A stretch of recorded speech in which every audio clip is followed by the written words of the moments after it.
दोस्तों, कैसे हो आप सब लोग। और आशा करता हूँ आप सब बहुत अच्छा कर रहे हो अपनी निजी ज़िंदगी में।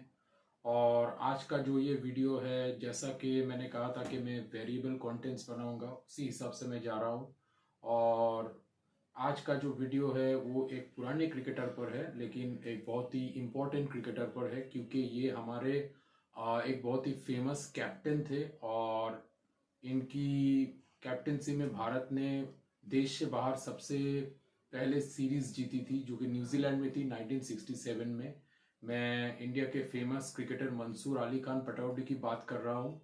और इनको पैट भी कहा जाता था प्यार से।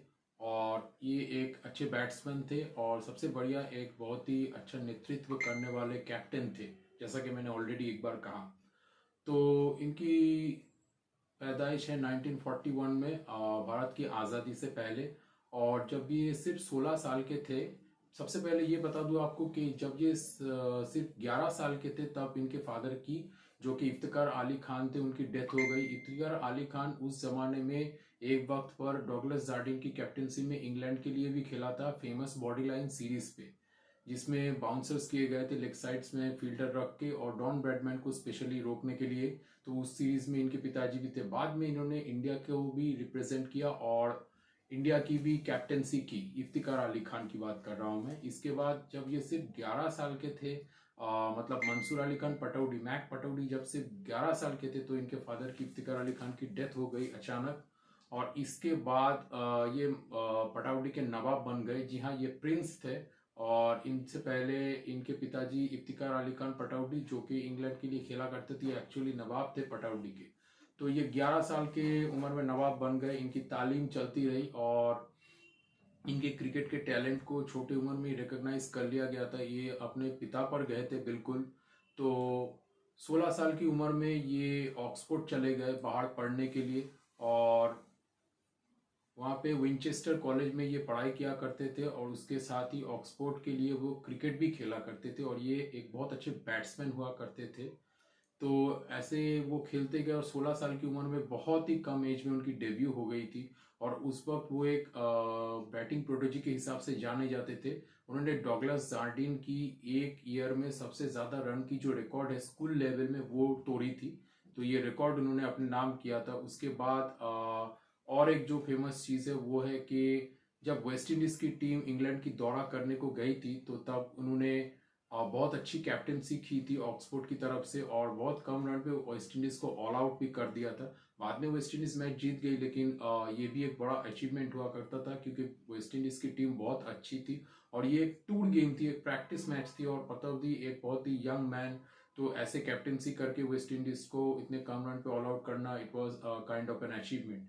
तो इसके बाद ये क्रिकेट खेल रहे थे और ऑक्सफोर्ड में पढ़ाई भी कर रहे थे। अचानक एक दिन जब ये एक काउंटी मैच खेल के वापस आ रहे थे घर, तो समुद्र के किनारे पर ये तीन चार दोस्त, रॉबिन वर्ड्स भी थे विकेट कीपर उस जमाने के काउंटी टीम में, ससेक्स के काउंटी टीम में। तो ये और दो तीन दोस्त एक साथ बैठकर बातें कर रहे थे। तो जब ये घर जाने के लिए समुद्र के किनारे से निकले, तो पटाउडी ने कहा कि चलो मैं गाड़ी में जाता हूँ। तो ये तीन चारों ही एक साथ गाड़ी में आ गए। और अचानक जब ये घर जा रहे थे, गाड़ी अपने सही लेन पे थी, लेकिन दूसरी तरफ से एक गाड़ी आ गई और एक एक्सीडेंट हो गया। और ज्यादा कुछ चोट किसी को नहीं आई, लेकिन पटाउडी के आंख पर, दाहिने आंख पर एक कांच का छोटा टुकड़ा चला गया, जो कि बाद में उन्हें पता चला 2-3 वीक बाद। और आंख की हालत बहुत खराब हो गई थी, तो ऑपरेशन करना पड़ा। और उनका जो राइट आई था, उनका 90% जो देखने की क्षमता है वो चली गई थी। तो वो लेंस पहन के कोशिश करते थे देखने की, लेकिन हो नहीं रहा था। तो इस वक्त बहुत बड़ा प्रॉब्लम ये हो गया, तो पटौडी को पता नहीं चल रहा था कि वो क्रिकेट कैसे खेलेंगे। लेकिन फिर उन्होंने बहुत ज्यादा मेंटल स्ट्रेंथ दिखाया और ट्राई किया नेट में जाके खेलने के लिए। तो नेट में जाके उन्होंने खेली क्रिकेट, और 6 महीने के अंदर उन्होंने इंडिया के लिए डेब्यू किया।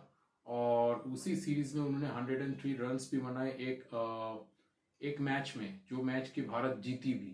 और उसके बाद वेस्ट इंडीज में जब खेलने गए इंडिया की टीम, इंडिया के सदस्य, इंडिया टीम के सदस्य, तो ये एक्चुअली वाइस कैप्टन के तौर पर गए थे क्योंकि सिलेक्टर्स ने कहा था कि ये कैप्टनसी मटेरियल है। तो नोडी कॉन्ट्रैक्टर इस वक्त कैप्टन थे, तो नोडी 5-6 साल खेलेंगे, तो इनके नेतृत्व में ये खेलेंगे और कैप्टनसी सीख भी लेंगे। इसके बाद जब नोडी रिटायरमेंट में जाएंगे तो हम पटाउडी को कैप्टन कर देंगे। लेकिन हुआ यूं कि टेस्ट मैच में चार्ली ग्रिफिथ वेस्ट इंडीज के फास्ट बॉलर, इनके गेम पर नोडी कॉन्ट्रैक्टर के हेड पर चोट लगी और बहुत सीरियस इंजरी हो गई थी, तो ये कोमा में चले गए थे। और तो उस वक्त कैप्टनसी करने के लिए और कोई मिला नहीं, तो अचानक से 21 साल और कुछ दिन की उम्र में टाइगर पटाउडी को कैप्टन बनना पड़ा।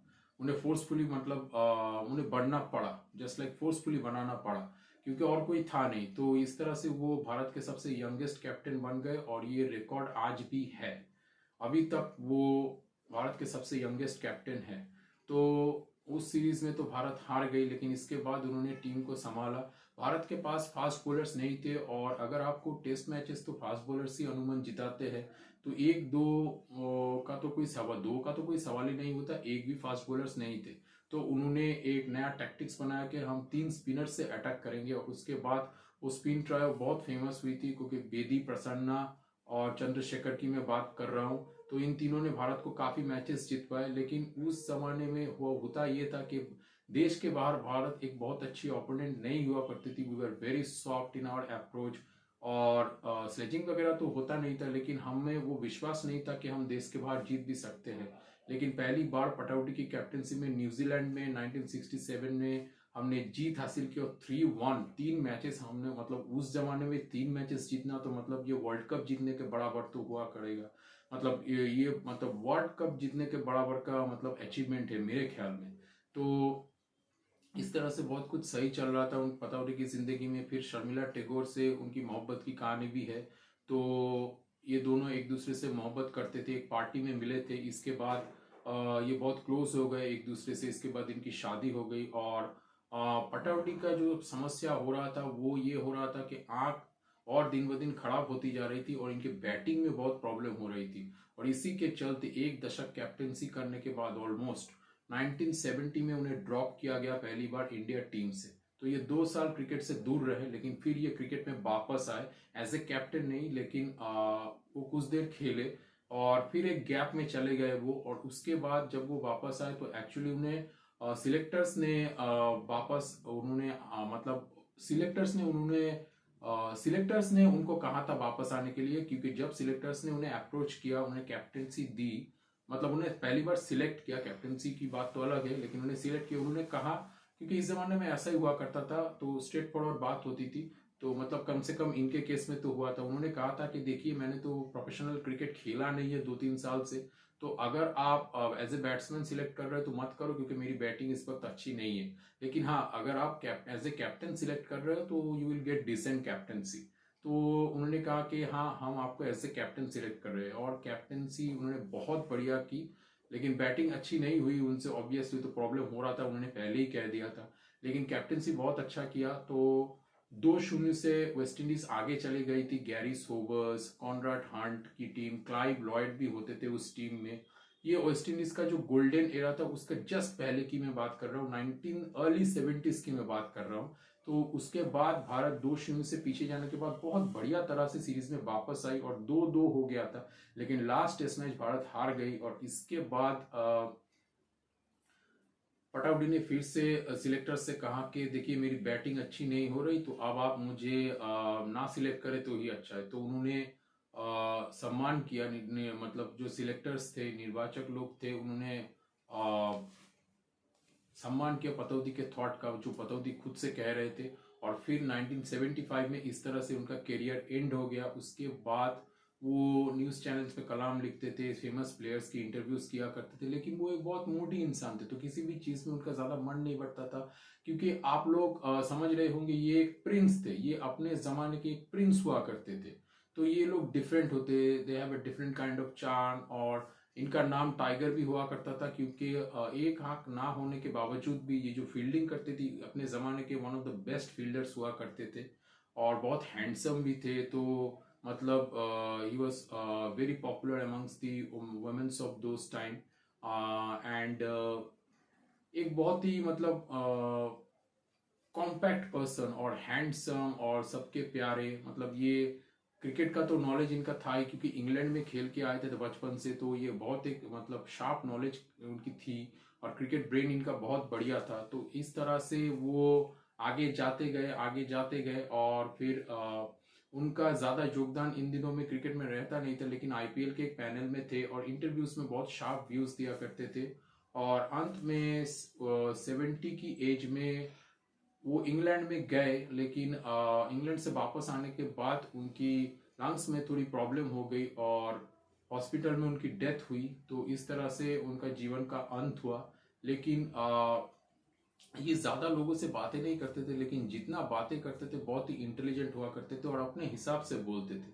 तो भारतीय क्रिकेट में पॉलिटिक्स के वजह से भी ये क्रिकेट से दूर रहा करते थे, क्योंकि इन्होंने इंटरव्यू में कहा था मुझे पॉलिटिक्स करना पड़ेगा अगर मैं क्रिकेट में एक्टिवली इन्वॉल्व रहता हूँ। ऑब्वियसली मैं देख लेता हूँ, लेकिन ये पुराना इंटरव्यू में उन्होंने कहा था, तो मैं देख लेता हूँ क्रिकेट, लेकिन ऑब्वियसली मुझे पॉलिटिक्स करना पड़ेगा, तो इसके लिए मेरा इसीलिए मैं एक्टिवली पार्टिसिपेट नहीं करता हूँ क्रिकेट में और बीसीसीआई की किसी भी चीज़ में, ये इन्होंने कहा था। तो इस तरह से उनका करियर एंड हुआ। लेकिन ये बहुत ही फेमस खिलाड़ी की कहानी थी, ये एक अच्छे इंसान भी थे, इनका सेल्फ रिस्पेक्ट भी बहुत था। तो ऑब्वियसली इन्होंने कभी भी बेनिफिट्स वगैरह के बारे में ज़्यादा बात नहीं की। तो पैसा तो इनके पास था ही, और एक बहुत फेमस फैमिली, इनके बेटे सैफ अली खान एक्टर है, सैफ अली खान की बेटी सारा अली खान भी एक्टर है, जैसे कि आप लोग जानते हैं। लेकिन इनके जैसा ऑरा, और वो एक अलग ही जनरेशन, इनके जैसा ऑरा, इनके जैसा स्टाइल अपने ज़माने के मतलब एक बहुत ही कैरिस्मेटिक कैरेक्टर हुआ करते थे। तो बस आज का वीडियो इतना ही। अगर आपको ये वीडियो अच्छा लगा तो please like and share and also subscribe to my channel for more videos like that. And I will be talking in Hindi and also sometimes in English, so that both types of people can see my channel. So that's the main concept behind it. And that's all for now, and thank you for watching my channel. Thanks.